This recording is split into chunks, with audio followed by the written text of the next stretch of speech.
Chapter 4. Sara stopped atop the Main Street bridge, looking below at the ice to see if it looked thick enough to walk across. She spotted a few birds standing on the ice and noticed some rather large dog tracks in the snow on that ice. But she didn't think that the ice was quite yet ready for all of her weight, including her heavy coat, boots, and a rather hefty bag of books. Better wait a bit, Sara thought as she peered down the icy river, leaning way out over the ice. Supported by the rusty railing, which Sara believed was there just for her own personal pleasure, and feeling better than she had felt in a long time, she decided to stay for a while to look at the wonderful river. She dropped her book bag to her feet and leaned against her rusty metal railing. Sara's favorite place in the whole world, resting and leaning and appreciating this spot. Sara smiled as she remembered the day this old railing was transformed into the perfect leaning perch by Mr. Jackson's hay truck, when he slammed on his brakes on the wet, icy road to avoid running over heavy Mrs. Peterson's station. Everyone in town talked on and on for months about how lucky he was that his truck didn't go right into the river.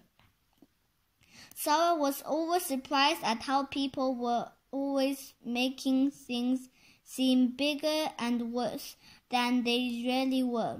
If Mr. Jackson's truck had gone into the river, well, that would be quite different. That would justify the big fuss everyone made. Or if he had gone into the river and had drowned, that would have been even more reason to talk, but he didn't go into the river. As far as Sara could figure out, no harm had come from it at all. His truck wasn't damaged, Mr. Jackson wasn't damaged. Harvey was frightened and stayed home for several days, but he wasn't hurt in any way.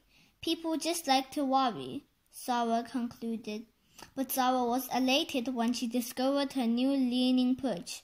Large, heavy, gorged steel posts were now bending way out over the water.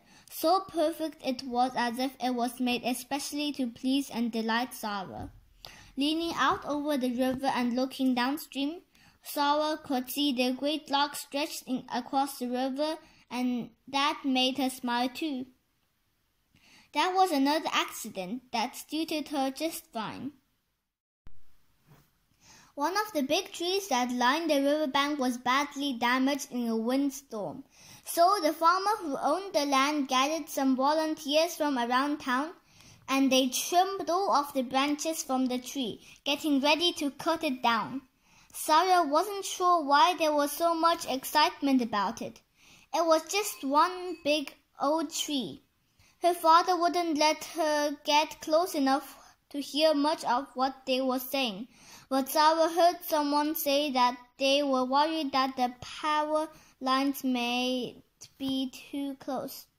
But then the big saw started buzzing again, and Sara couldn't hear anything else.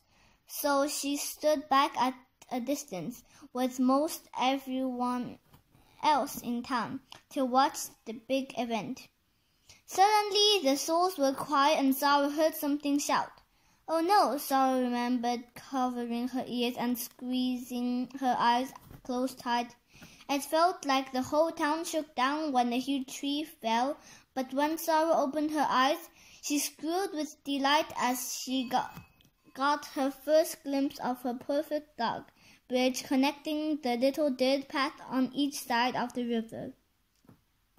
As Sara basked in her metal net, hanging right out over the river, she breathed deeply, wanting to take in that great river smell. It was hypnotic, the fragrances, the constant, steady sound of the water. I love this old river, Sara thought, still gazing at her big log that was crossing the water downstream. Sara loved to put her hands out for balance and see how quickly she could scoot around across the log. She was never frightened, but she always mindful that the slightest slip could take her stumbling into the river. And Sara never crossed the log that she didn't hear her mother's cautious, uncomfortable words playing in her mind. Sara, stay away from that river. You could drown. But Sara didn't pay much attention to those words. Not anymore, anyway, because she knew something that her mother didn't. Sara knew that she couldn't drown. Relaxed and at one with the world, Sara lay in her perch and remembered what had happened on that very log just 2 summers earlier. It had been late in the afternoon, and all of Sara's chores were done. So she had gone down to the river. She had leaned in her metal perch for a while, and then she had followed the dirt path down to the log. The river, swollen from the runoff from the melting snow, was higher than usual, and water was actually lapping up over the log.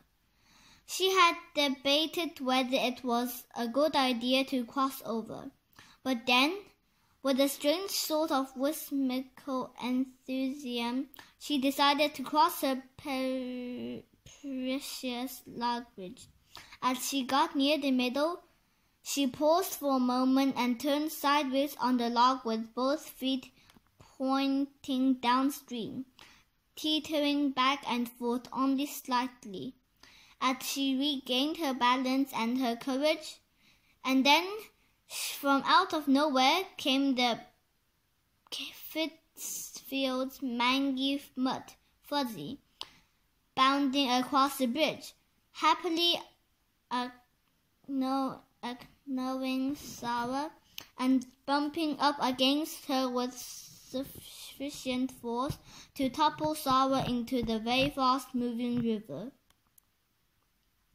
Well, this is it, Sara had thought. Just as my mother warned, I'm going to drown. But things were moving too fast for Sara to give too much thought to that. For Sara found herself on an amazing and wonderful ride as she floated rapidly downstream on her back with eyes looking upward, seeing one of the most beautiful views she had ever witnessed. She had walked these river banks hundreds of times, but this was a point of view very different from what she'd noticed before. Gently carried on this amazing cushion of water, she could see blue sky up above framed by perfectly shaped trees, denser and sparser, thicker and thinner, so many beautiful shades of green. Sara wasn't aware the water was extremely cold, but instead she felt as if she were floating on a magic carpet, smoothly and quietly and safely. For a moment it seemed to be getting darker, as Sara floated into a thick grove of trees that lined the riverbank. She could see almost no sky at all. Wow! These trees are beautiful, Sara said right out loud. She had never walked this far downstream. The trees were lush and lovely, and some of their limbs were dipping right down into the river. And when a long, friendly, solid limb seemed to reach down into the water to give Sara a hand up. "Thank you, tree," Sara said sweetly, pulling herself out of the river. "That was very nice of you." She stood on the river bank, dazed but exhilarated, and tried to get her bearings. "Wow," Sara murmured as she spotted the Peterson's big red barn. She could barely believe her eyes. In what had seemed to Sara like only a minute or two, she had floated over 5 miles through pastures and farmland. But Sara didn't mind the long walk home one bit. With delicious enthusiasm for life, Sara walked and skipped her way home. As soon as she could get out of them, she put her dirty, wet clothes in the washing machine and hurriedly ran a nice warm bath. No point in giving Mother one more thing to worry about. She had thought, this won't make her feel safer. Sara lay back in the warm water, smiling. All sorts of leaves and dirt and river bugs washed out of her curly brown hair. Knowing with certainty that her mother was wrong, Sara knew that she would never drown.